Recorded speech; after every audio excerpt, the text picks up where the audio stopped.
Hello, 你好 welcome back to Wisdom Wednesday with Johnny Tiger on May 12th, 2021.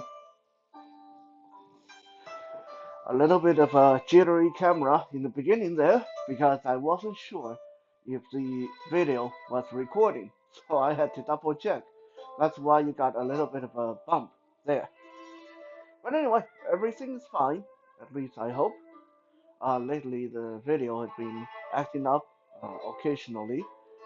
Usually I uh, get it to behave after if I reboot my phone. Uh, it's my beautiful, intelligent girlfriend. I hate it when she's right, but this time she is right. Restarting your phone at least once a day will make a lot of issues go away. Um, Growing up in Taiwan as a uh, child who was in a very testosterone-filled family, and as a person who practiced martial art, I grew up uh, believing in what most Chinese people, Chinese martial artists, have been led to believe and think, which is the ultimate pinnacle of a martial art journey.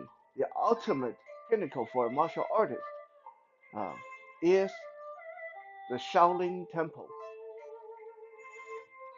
Some of you might have heard of the Shaolin Temple. Some of you have seen movies depicting Shaolin monks and Shaolin Temple.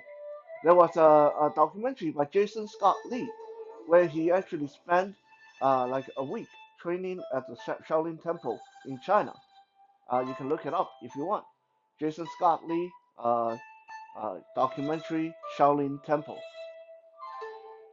So, what is Shaolin Temple? Well, here's the thing, the Shaolin Temple that exists today, it's not the Shaolin Temple that a lot of us brought up to believe in. It's one of those situations where fantasy and reality kind of has its uh, differences, and in this case, the difference is rather disappointing. I'm not saying that the monks over there at Shaolin Temple today they are not really tough and badass in their own right, but they are not secretive, mysterious, uh, um, uh, super respectable, super honorable martial art gods that we were raised to believe. I mean, when I was little, if you hear Shaolin monk, you are thinking an old, very hunched figure in a robe, and then with a wave of his hand, he destroyed the entire mountain. And with a wave of both hands, he can part the Red Sea. And with a one finger, he can make the bad person fly across the room. Like that's the kind of Shaolin temple that's been portrayed, depicted in our pop culture for Chinese people.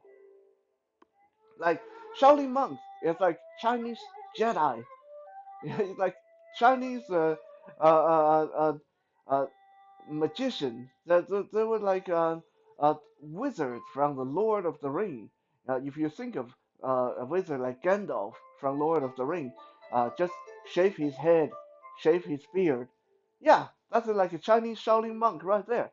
If you think of Obi-Wan Kenobi from Star Wars, just take uh, take off his facial hair, take off his hair, yeah, that's a Shaolin monk right there. Like take any Jedi and turn them into a shaven-headed person. That's like a basic our idea of a Shaolin monk. But nowadays, Shaolin monk is more in line with performances. They are more in line with performance art, and they do special tricks like they do tricks like how they can break an iron bar over their head and their head don't get hurt. And of course, that iron bar is secretly manufactured elsewhere, especially for that purpose. I'm not going to be too uh, disrespectful But just saying, you can't just walk up to a Shaolin monk and hit him over the head with a lead pipe and expect his head to be okay. Doesn't work that way. Okay? Shaolin monks today seem to perform things like they can go into a plank position, and then three or four people can stand on their back and they don't even change their position.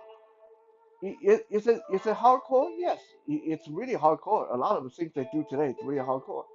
But is it the martial art wonders that we thought they were? No, no. These what they do nowadays is more uh, displays, exhibitions, and uh, uh, uh, anything that anybody with enough body conditioning can accomplish. There's nothing mysterious, nothing mystical about a lot of stuff other than the steel bars hitting over the head, and then it's pretty mysterious until you find out that the steel bars were manufactured for that purpose in an exclusive factory near the Shaolin Temple. But anyway, um, so where did the Shaolin Temple first come from? Like what Shaolin Temple story? What's it about? Well, as far as I can figure out from my various attempts of researching it, uh, one thing we want to understand is Shaolin Temple is not one temple, at least not today. Shaolin Temple today is like Kwantlen University here in Canada. So when we say Kwantlen University, it's not one university. They have a lot of different campuses. So Shaolin Temple today is not one temple tucked away in a remote mountain somewhere.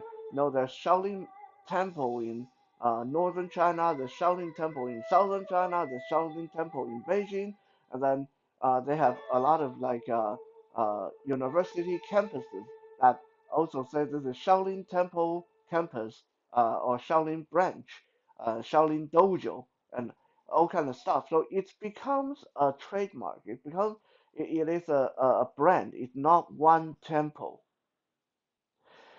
When it first started out, roughly 1500 years ago, Shaolin Temple was one temple. It was just one temple in Songshan, China. Uh, I guess it roughly translates as Oak Mountain, China.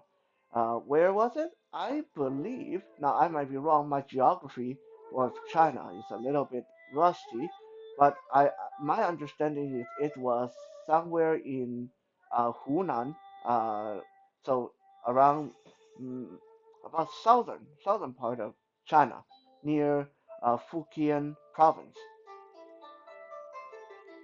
If any of you is a historian and you know about this and you have any correction to make, please enlighten us in the comment area. So, in the beginning, Shaolin Temple was one temple. Throughout its 1500 years of history, Shaolin Temple has been destroyed, uh, sacked, and demolished and burned many, many, many times, and it has been rebuilt many, many times. In the beginning, Shaolin Temple was just like any other Buddhist monastery. It was just like any other temple. There's no association with martial art.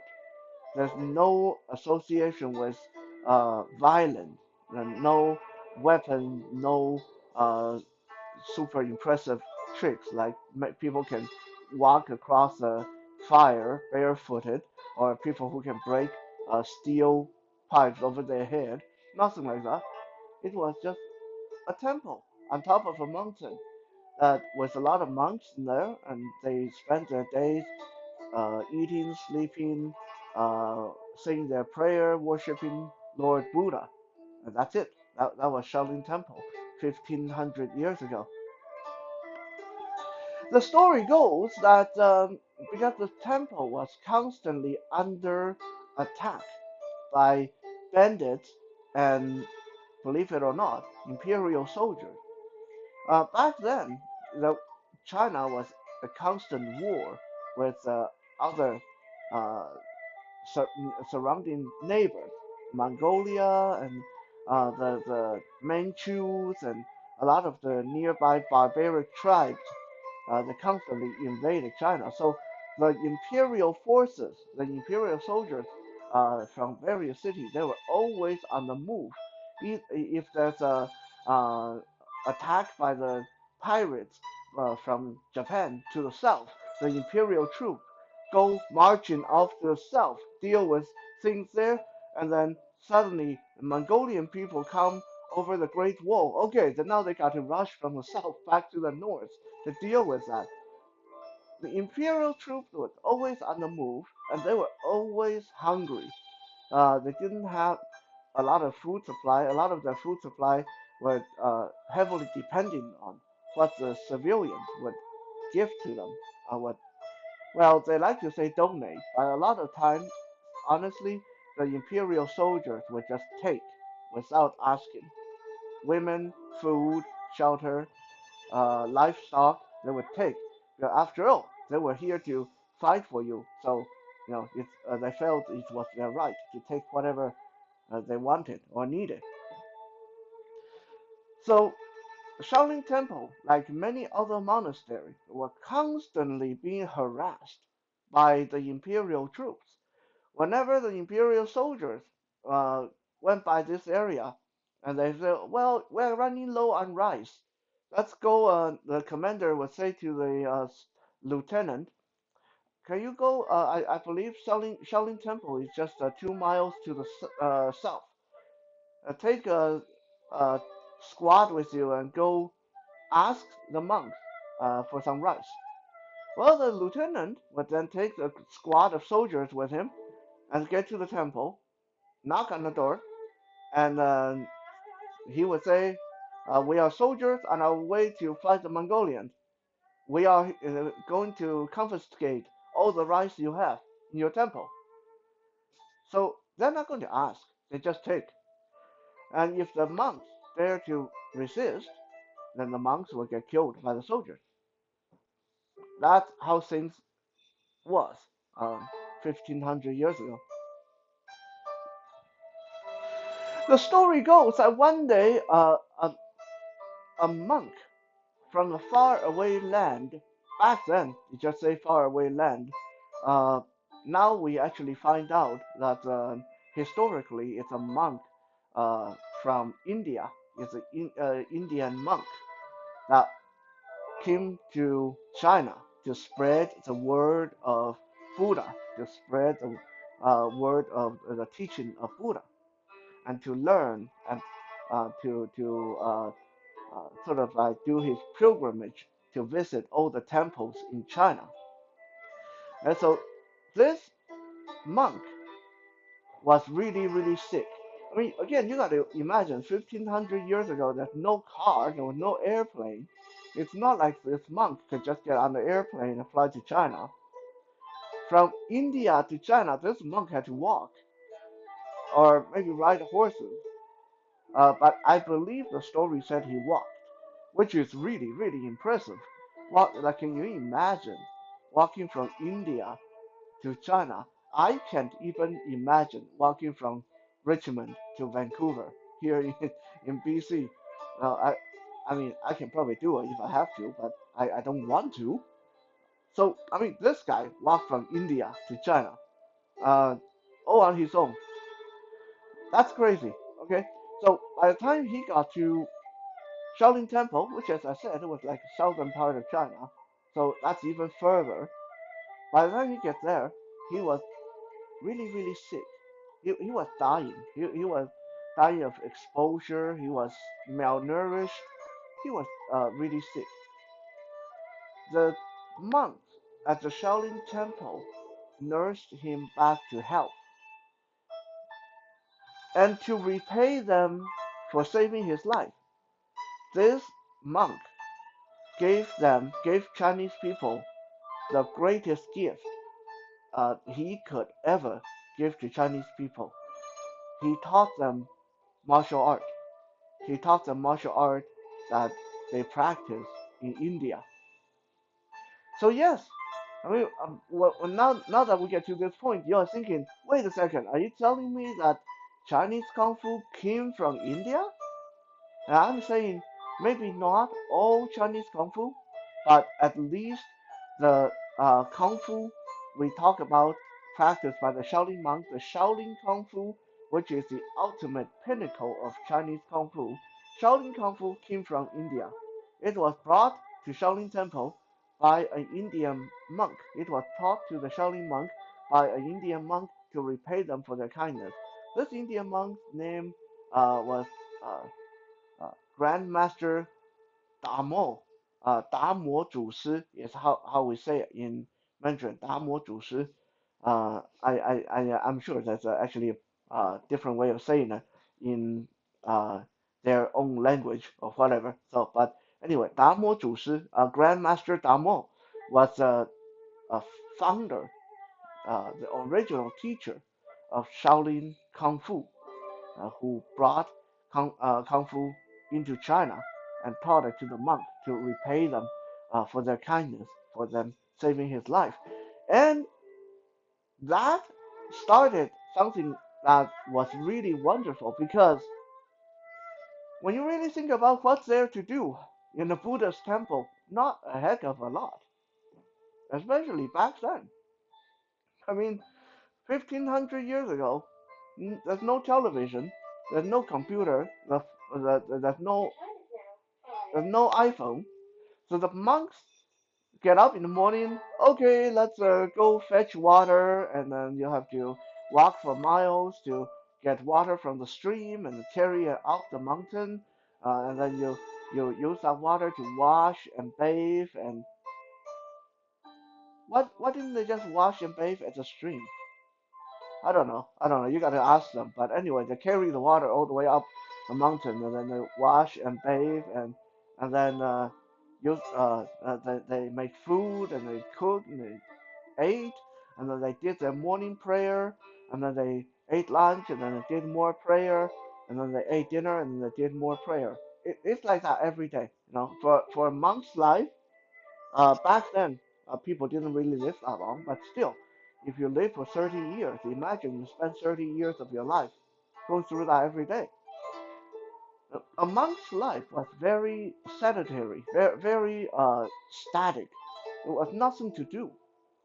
Suddenly, now, Grandmaster Damo taught them this series of movements, left them a few books on different ways of defending themselves, different ways of building muscle, different ways of building speed, different ways of using weapons. And suddenly it gave them something to do. They didn't really practice it because they wanted to be badass. They practiced it because they had nothing to do. It, they in the beginning they didn't even want to learn his kung fu. The Shaolin monks they didn't even want to learn his kung fu because monks were supposed to be peaceful. And to the way of their thinking, why would we want to learn this? Why would we want to learn ways of hurting people when we are supposed to do the peaceful thing? And Grandmaster Damo told them that uh, however you use it, it's up to yourself. But just if you practice this will keep you guys healthy. It will give you something to do. It's extra. Think of it as exercises. So the monks started practicing the techniques. Damo Zhushi left them. They started practicing uh, and reading the books he left them. And it wasn't easy because these books were not written in Chinese. Everything had to be translated. Um, it was an arduous, lengthy, tedious process. But it's okay. The monks didn't have anything to do every day. It gave them something to work on.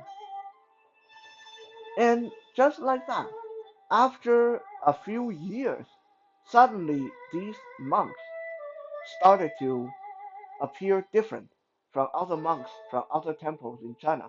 Shaolin Temple was no longer just a bunch of ordinary monks. These monks were buff. These monks were built. These monks were muscular. These monks could lift a lot of weight, can run really fast.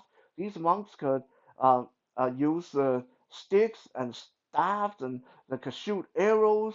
These monks were warriors. They suddenly were warriors. So the next time bandits came by, bandits got owned. Next time Imperial soldier came by, Imperial soldier got owned. And pretty soon, civilian heard about these really badass monk living up there in Shaolin Mountain. They started sending their children to the monastery uh, to take up apprenticeship, to become monks, or to just learn from this great and mysterious kung fu system that came out of nowhere, when only practiced by the Shaolin Temple. And by the way, uh, Tai Chi was a derivative descendant from Shaolin Kung Fu. Um, how did Tai Chi came about? Nowadays, when we talk about Tai Chi, unless you're like some kind of fake Tai Chi master who still believes that he can wave his hand and his opponent will just fall down dead. Nowadays, the Tai Chi we see, we practice, are a series of slow, balanced breathing exercises with hand gestures.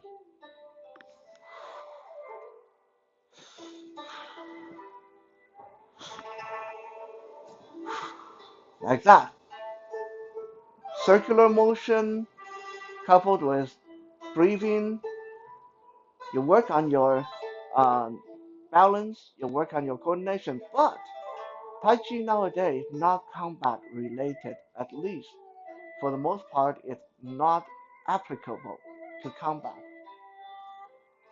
You might be surprised to learn that Tai Chi started out as the exclusive martial art uh, made so unarmed people could fight against armed opponents. How did that come about? Well, Shaolin Temple went through a period of time, roughly 800 years ago. Roughly 800 years ago, one of the Lord Abbot decided that they've been doing too much martial work. They committed too much sin. Because as Shaolin Kung Fu became more and more famous, as Shaolin monk became the ultimate badasses in Chinese fighters, the monks started to get commissioned by the imperial court to go on various assignments: assassination, bodyguard, infiltration, retrieval. Shaolin monks started to take on a kind of an air like the Chinese special forces in the old days. If there were things that imperial troops couldn't handle, the emperor would send someone to the Shaolin temple and get them to handle the situation. So the Shaolin monks started to get involved in politics, started to get involved in all that infighting and wars and stuff like that. They started to wander off the path of the Buddhist. So about 800 years ago, the Lord Abbot at the time decided we have wandered too far from the way of the Buddha. We are going to put down our weapons. We are going to throw away all weapons, and we are going to go back. We will still practice the part of our martial art that use fist and kicks and palm strike and throws. But we are not going to answer to the emperor anymore. We are not going to uh, pick up weapon to go to war anymore. We are going to go back to worship the Buddha. Little did he know that this spelled the doom for Shaolin Temple that time. Like I said, Shaolin Temple got destroyed many times. Shaolin Temple got sacked and burned down many times. This was one of those times. Because of the Lord Abbot deciding that all the monks have to throw away their weapon, it left the temple defenseless. So a few years after that, during one invasion by a particularly vicious band of bandits, the temple got burned down.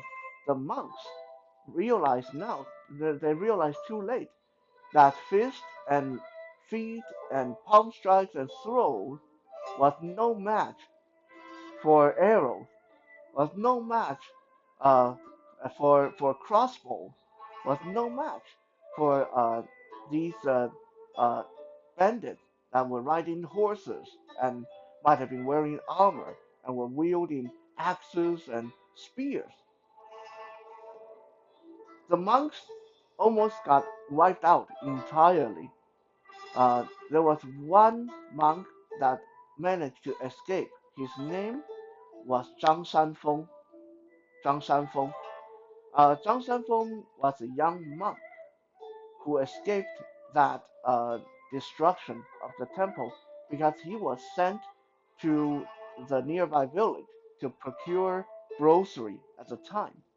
He came back and found the Shaolin temple in ruin. Zhang Shanfeng spent the rest of his life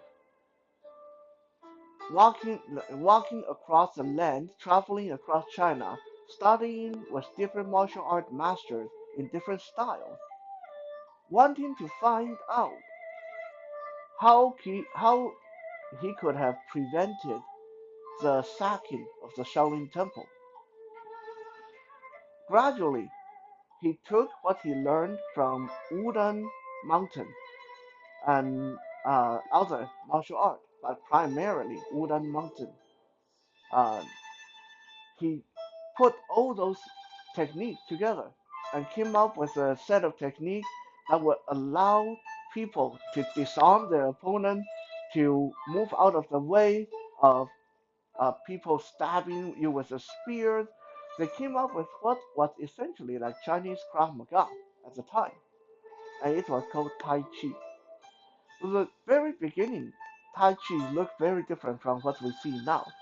Tai Chi has been disarmed, in a sense. It's been diffused and watered down into a soft style martial art. But back then, 800 years ago, when it was first created, Tai Chi was the ultimate unarmed self-defense for civilians and monks that refused to use weapons. It was a good system for them to deal with knife wielding, sword wielding, spear wielding attackers.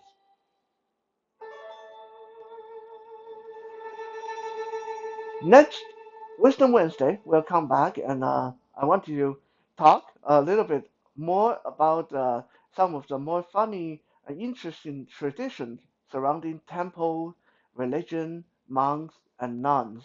But I think this episode uh, is lengthy enough. Hopefully, give you some interesting tidbit of, if not wisdom, a little bit of trivia that you can amaze your friends by. Thank you for checking out today's Wisdom Wednesday. We'll be back again tomorrow for Toy Thursday. For now, have a good night and 再见.